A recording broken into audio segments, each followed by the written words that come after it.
ETF index mutual funds నేర్చుకుని stock మార్కెట్లో రాణించాలనుకుంటున్నారా? వెంటనే ఈ నెంబర్కి కాల్ చేయండి. Hi viewers, India's largest digital media network Suman టీవీకి స్వాగతం. ప్రస్తుతం మనతో ఉన్నారు digital marketing trainer digital John. నమస్తే అండి. నమస్తే మేడం. ఏఐ గురించి మనం బాగా విన్నాము. At the same time AI కొంచెం అందరికి దడబుట్టిస్తుంది రియల్గా చెప్పాలి అంటే. ఇంతటితో మేము అంతే, మాకేం జరగదు, మాకేం ఉండదు అనేది మైండ్ సెట్ వచ్చింది. ఆ విధంగా ఉంది ఆ ఏఐ మాత్రం. నిజంగా ఆ ఏఐ ప్రభావం డిజిటల్ మార్కెటింగ్కి ఏమన్నా ఉంటుందా? ఏఐ అనేది ఒక కొత్త టెక్నాలజీ. ఇంతకు ముందున్న టెక్నాలజీస్తో పాటు ఏఐ కూడా ఒక టెక్నాలజీ. అయితే ఇది అన్ని టెక్నాలజీస్ కంటే ఇది ఒక పెద్దదనే చెప్పగలుగుతాం మేడం. అంటే ఏఐ ఏదైతే వచ్చిందో, ఎస్పెషల్లీ ఏఐ వచ్చింది, దాని తర్వాత ChatGPT అనేది ఒక బిగ్గెస్ట్ రెవల్యూషన్ అనుకోవచ్చు. దాని తర్వాత ChatGPT లాంటి టూల్స్ చాలానే వచ్చాయి. ఈవెన్ చైనా నుంచి డీప్సీక్ కావచ్చు, ఇంకా ఎలాన్ మాస్క్ నుంచి గ్రాక్ కావచ్చు, ఇంకా వస్తూనే ఉంటాయి అనుకోండి అటువంటి టూల్స్. అయితే ఈ టూల్స్ వల్ల డిజిటల్ మార్కెటర్స్కి ఏమైనా ప్రభావం అంటే మేడం, అంటే కొంతమంది ఎక్స్పర్ట్స్ ఇచ్చిన ఒపీనియన్ ఏంటంటే, ఈ బేసిక్ లెవెల్ వర్క్ ఎవరైతే చేస్తారో ఎంట్రీ లెవెల్, వాళ్ళు రీప్లేస్ అయిపోయినట్టే అంటున్నారు. లెట్స్ బేసిక్ కాంటెంట్ రైటర్స్ ఉన్నారనుకోండి, సో అది అడిగితే అది ఇచ్చేస్తుంది అనమాట. లెట్స్ ఒక జర్నలిస్ట్ని నేను హైర్ చేసుకోవాలనుకోండి, ఎగ్జాంపుల్ చెప్తున్నా, నేను హైర్ చేసుకోవాలనుకుంటున్నాను, నేను ఇప్పుడు హెచ్ఆర్. ఇప్పుడు దానికి ఒక జాబ్ డిస్క్రిప్షన్ అనేది సపరేట్గా తయారు చేస్తారు హెచ్ఆర్లో. ఈ జాబ్ డిస్క్రిప్షన్ అంటే ఏంటి అంటే, అసలు జర్నలిస్ట్ చేసే పనులు ఏంటి, అంటే మేము హైర్ చేసుకుంటున్న రోల్కి మీ శాలరీ ప్యాకేజ్ ఎంత ఉంటుంది, మీరు రిపోర్టింగ్ మేనేజర్ ఎవరు అని కానీ, మీ కంపెన్సేషన్ ప్లాన్, అదంతా ఉంటుంది. ఇదంతా నేను రాయాల్సిన అవసరం లేదు. ఈరోజు వెళ్ళి నాకు జర్నలిస్టు నాకు ఒక జాబ్ డిస్క్రిప్షన్ ఇవ్వమంటే అది ఇచ్చేస్తుంది అనమాట కంప్లీట్గా. ఒక ఈమెయిల్ రైటింగ్కే కావచ్చు, బేసిక్ వర్క్స్ ఏవైతే ఉన్నాయో అదంతా ఇది పర్ఫెక్ట్గా చేస్తుంది. మనం కొంచెం మనకు స్వల్ప మార్పులు చేసుకోవచ్చు అనుకుంటే చేసుకోవచ్చు. అయితే అన్నిటి కంప్లీట్గా పూర్తిగా రీప్లేస్ అయితే లేదు. ఖచ్చితంగా ఒకరు చేయాల్సిందే, మనుషులు ఉండాల్సిందే.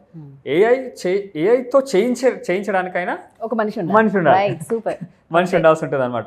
ఇప్పుడు 10 మంది కూలీ పని చేస్తున్నారు అనుకోండి, ఒక వరిచేను కోస్తున్నారు అనుకోండి, ఇప్పుడు 10 మంది అవసరం లేదు, ఇప్పుడు 10 మంది దొరకట్లేదు కూడా. సో ఒక్కరు ఉండాలి అట్లీస్ట్ ఆ చేను కోసే మిషన్తో కోయించడానికైనా. ఆ మిషన్ దానంతా కాదు, పని చేయదు. సో మనకు ఒకరు కావాలి, ఆ ఎక్స్పర్టీస్ మనకు ఉండాలి మేడం. అంటే బేసిక్ ఎంట్రీ లెవెల్స్లో అదే స్కిల్ లెవెల్లో ఉంటే సరిపోదు. ప్రతి ఒక్కరు they have to upskill themselves. ఒకవేళ మీరు ఎక్కడైనా నేర్చుకున్నట్లయితే, ఎక్కడ నేర్చుకున్నా సరే కోర్స్ అయినా ఏదైనా స్కిల్ని మీరు అప్గ్రేడ్ చేసుకోవాలి. ఇంకా సరిపోతుంది కదా అనుకోవద్దు. నిరంతర విద్యార్థిగా ఉండాల్సిందే ఖచ్చితంగా, లేకపోతే అవుట్ ఆఫ్ ద ఫీల్డ్ అయిపోయే ఛాన్స్ ఉంది. అన్ని రంగాలకు ఉంది మేడం దీని. ఈవెన్ యూఎస్లో అయితే ఏఐతో ఫిల్మ్సే తయారు చేస్తున్నారు, మూవీసే తయారు చేసేసరికి కోర్టు దాన్ని బ్యాన్ చేసింది. ప్రస్తుతానికి కోర్టు దాన్ని బ్యాన్ చేసిందని నేను విన్నాను. సో దాన్ని వాడకండి ప్రస్తుతానికి, లేకపోతే వీళ్ళందరూ టెక్నీషియన్స్ అందరూ ఉద్యోగాలు కోల్పోతారు కదా. నిరుద్యోగం ఉంది, ఇంకా పెరిగే ఛాన్సెస్ కూడా ఉంటాయి. కాబట్టి కొత్త ఉద్యోగాలను కూడా సృష్టించే అవకాశం ఉంది. ఏఐని మనం ప్రాపర్గా నేర్చుకోగలిగినట్లయితే అందులో కూడా చాలా ఉద్యోగ అవకాశాలు ఉన్నాయి. కాబట్టి దాన్ని భయపడాల్సిన అవసరం లేకుండా మనం దాన్ని ఎంతవరకు యూటిలైజ్ చేసుకొని, మనం దాన్ని యూజ్ చేసుకొని మనం ఎంత పైకి వెళ్తాం అనేది ఉండాలి మేడం. అంతేగాని మనం అది వచ్చింది కాబట్టి ఇది ఒకటి ఎఫెక్ట్ ఉంటుంది అంటే కొంత ఉంటుంది. అది ఏ టెక్నాలజీ వచ్చినా, ఈవెన్ మన తెలుగు ఫిల్మ్ ఇండస్ట్రీలో కూడా డిజిటల్ కెమెరాస్ వచ్చినప్పుడు వాళ్ళు వద్దన్నారు అనమాట. అంతకుముందు ఫిల్మ్ బేస్డ్ పైన ఉన్న కెమెరాస్ కానీ, దానిపైన ఉన్న స్టూడియోస్ వర్క్స్ కానీ అదంతా వాళ్ళు వద్దన్నారు. కానీ ఎక్కువ కాలం దాన్ని వాళ్ళు ఆపలేరు. ఇప్పుడు ఏదైనా సరే, ఈవెన్ ఏదైనా సరే అది వచ్చేస్తుంది అంతే కదా మేడం. ఎంత అనుకున్నా సరే, ఈవెన్ ఇప్పుడు ఆటోలు కూడా అదే ఊబర్ వచ్చింది, ఇది వచ్చింది అని చెప్పి వాళ్ళు స్ట్రైక్ చేస్తుంటారు. బట్ స్టిల్ అది వచ్చేసింది మేడం. అంటే అది వస్తుంది, అది కొంతవరకు వీళ్ళు ఆపగలుగుతారు. కానీ ఆ టెక్నాలజీలో మనం ముందుకు వెళ్ళాల్సి ఉంటుంది, దానికి తగ్గట్టు మనం తయారవ్వాల్సి ఉంటుంది. అది ఏఐ అయినా కావచ్చు, రేపు ఇంకొకటి కూడా రావచ్చు. ఈవెన్ పోస్టర్స్ డిజైన్, కంటెంట్ రైటింగ్కి అయితే చాలా హెల్ప్ అవుతుంది డిజిటల్ మార్కెటర్స్కి. అలానే కంటెంట్ రైటర్స్కి ఇప్పుడు మొత్తం కంటెంట్ రైటర్స్ అవసరం లేదని కాదు, స్టిల్ కంటెంట్ రైటర్స్ అవసరం ఉంది. They are working, they are also making money, they are also earning lakhs of rupees per month. ఈరోజు కూడా ఏంటంటే కొంత కంటెంట్ ఏఐ చేయలేదు, ఖచ్చితంగా హ్యూమన్ థింకింగ్ అవసరం అనమాట. ఈ కంపెనీ ప్రోడక్ట్ ఏంటి అని కానీ, అసలు టార్గెట్ ఆడియన్స్ని అర్థం చేసుకొని ఎలా రాస్తే వాళ్ళు చూసి సేల్ అవుతుంది అనేది ఒక రైటింగ్ ఉంది కంటెంట్ రైటింగ్లో. దాన్ని కాపీ రైటింగ్ అని అంటారు మేడం. లేకపోతే ప్రిసైజ్గా యాడ్స్ కోసం, సేల్స్ కోసం రాసే కంటెంట్ని కాపీ రైటింగ్ అని అంటారు. కాపీ రైటర్స్ రాసేది కొన్ని లైన్సే ఉంటుంది మేడం ఒక్కోసారి, but they charge in lakhs. So అలా ఉంటుంది వాళ్ళ టాలెంట్. సో అది ఏఐ చేయలేదు అంత ఎఫెక్ట్గా. ఏంటంటే ఏఐ కూడా వర్క్ చేస్తుంది ఏంటంటే, దానికి ఆల్రెడీ ట్రైన్ చేసిన దానికి తగ్గట్టే అది చేస్తుంది. కానీ కొత్తగా ఆలోచించేంత ప్రస్తుతం అంటే ఉండకపోవచ్చు, బట్ స్టిల్ ఎంత ఉన్నా సరే మేడం హ్యూమన్స్ అయితే అవసరం. హ్యూమన్ ఆ స్కిల్ని ఇంకా అప్స్కిల్ చేసుకోవాలి. ఎవరు అప్స్కిల్ చేసుకుంటే వాళ్ళు ఉండగలుగుతారు అంతే. లేదు మేము అప్స్కిల్ అవ్వమనుకుంటే ఏఐ తీసుకెళ్ళిపోతుంది అనుకోవచ్చు. ఈవెన్ ఏఐ జస్ట్ కంటెంట్ రైటింగ్కే కాదు మేడం, ఈవెన్ పోస్టర్స్ డిజైన్ చేయడానికి కావచ్చు. కొంత ప్రాంప్ట్ కనుక ప్రాపర్గా ఇవ్వగలిగితే అదే తమ్నెల్ డిజైన్ చేసి ఇస్తుంది, ఒక వీడియో చేసి ఇవ్వగలుగుతుంది. నేను తెలుగులో చేసిన వీడియో ఇచ్చి నాకు హిందీలో ఇవ్వమంటే అది ట్రాన్స్లేట్ చేసి కూడా ఇస్తున్న టూల్స్ కూడా వచ్చాయి హిందీలో. కానీ అంత యాక్యురసీ లేవు, అది టువర్డ్స్ యాక్యురసీకి వెళ్తాయి ఒక్కొక్కటి. ఈవెన్ మనము వాయిస్ సెర్చ్కి మనం ఓకే గూగుల్ మనం స్టార్టింగ్లో వాడినప్పుడు చాలా ఎర్రర్స్ వచ్చాయని విన్నా నేను స్టార్టింగ్లో. అప్పట్లో ఇది నేను 5-6 years బ్యాక్ గురించి చెప్తున్నా. ఆ టైంలో ఎర్రర్స్ ఎక్కువ వచ్చాయి. ఎర్రర్స్ ఎందుకు ఎక్కువ వచ్చాయి అంటే ఒక్కొక్కరి యాక్సెంట్ ఒక్కోలాగా ఉంటుంది, ఒక్కొక్కరు ఇంగ్లీష్ ఒకలాగా ఉంటుంది.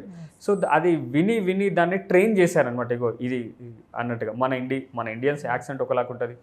సో దాన్ని ట్రైన్ చేసేసరికి దాన్ని ఎర్రర్ పర్సంటేజ్ని తగ్గించుకుంటూ తీసుకురాగలిగారు. ఈరోజు నేను క్లాస్ చెప్పేటప్పుడు ఓకే గూగుల్ అన్న ఆన్ అయిపోతుంటుంది, పక్కకి ఆన్ అయిపోతుంటుంది. అరే ఏంటి అనిపిస్తుంటుంది. సో ఈవెన్ ఎంతగా అంటే మీరు ఏదన్నా ఒక్కొక్కసారి మీకు సాంగ్స్ గుర్తొస్తుంటాయి మేడం, సాంగ్స్ వినింటారు, అరే అది ఏదో సాంగ్ ఉండే అని అనుకుంటారు, లిరిక్స్ మీరు మర్చిపోయింటారు. అది కూడా మీరు జస్ట్ హమ్ చేసినా చెప్తుంది, అది హమ్ చేసినా చెప్తుంది. సో అలా ఉన్నాయి అంటే కొంతవరకు యూజ్ అవుతుంది. మనం యూజ్ చేసుకొని మనం ఇంకా బెటర్ అవ్వాలి, ఇంకా మనం ఎక్కువ వర్క్ చేయాలి కదా అప్పుడు ఏ ఉందన్నప్పుడు కదా. ఇప్పుడు అప్పట్లో నేను మేడం బస్సెస్ పబ్లిక్ ట్రాన్స్పోర్టేషన్ వాడేటండి, బస్ పాస్ ఉండే. అయినా still I use to go time. ఇంత హైదరాబాద్ ఇంత ట్రాఫిక్ ఉన్నా ఏ టైంకి స్టార్ట్ చేసే టైంకి వెళ్తున్నా నాకు తెలుసు, అంత ఆ నాలెడ్జ్ ఉంది కాబట్టి మనం వెళ్ళేటోళ్ళం. బట్ ఈరోజు మెట్రో వచ్చింది, క్యాబ్స్ వచ్చినాయి కదా, బైక్ ట్యాక్సీలు వచ్చినాయి, బట్ స్టిల్ జనాలు లేట్ వెళ్తున్నారంటే దానికి కారణం ఎవరు? కరెక్ట్గా చెప్పారు. అవునా కదా మేడం? జనాలు లేట్ వెళ్తారంటే ఎవరిది మిస్టేక్? టెక్నాలజీ వాడుకోలేదు మనదే వాడుకోవట్లేదు. సో అట్లనే ఏఐని కూడా మనం ఏఐని వాడినప్పుడు మనం ఇంకా ఎక్కువ చేయాలి కదా వర్క్, ఇంకా ఎక్కువ డబ్బులు సంపాదించాలి కదా. సో మన థింకింగ్ కనుక అలా ఉండగలిగితే ఇంకా మనం ఎక్కువ సంపాదించగలుగుతాం మేడం. ఏఐ అయినా సరే, టెక్నాలజీ అయినా సరే, నథింగ్ టు పానిక్. అన్ని రంగాలకి ఇది యూజ్ అవుతుంది, యూటిలైజ్ అవుతుంది.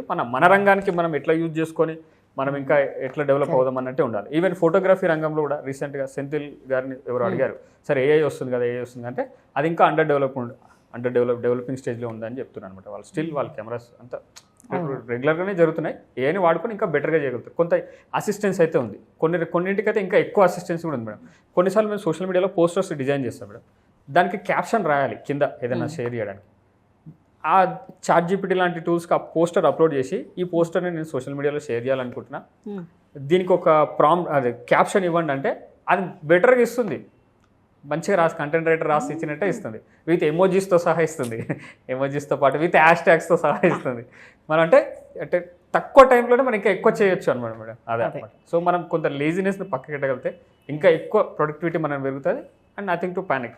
అంటే ఏమర్థం అవుతుంది అంటే హై కాంపిటీషన్ మనకు ఏఐకి అన్నట్టు చాలా కాంపిటీషన్, మనం బెటర్ ఉండాలి, దానికన్నా బెటర్ ఉండాలి. చాలా టఫ్. దాన్ని యూటిలైజ్ చేసుకోవచ్చు మేడం, ఒక అసిస్టెంట్ లాగా మనం యూజ్ చేసుకొని ఇంకా బెటర్ గా చేయాలి. మనం అసిస్టెంట్ లాగా మనమే అసిస్టెంట్ అవ్వదు, మనం బాస్ లాగా ఉండాలి, దాన్ని అసిస్టెంట్ చేసుకొని మనం చేయగలిగితే ఇంకా బెటర్ గా రాణించగలుగుతాం మనం, ఎవరైనా ఏ రంగంలో ఉన్నా సరే. Super, thank you.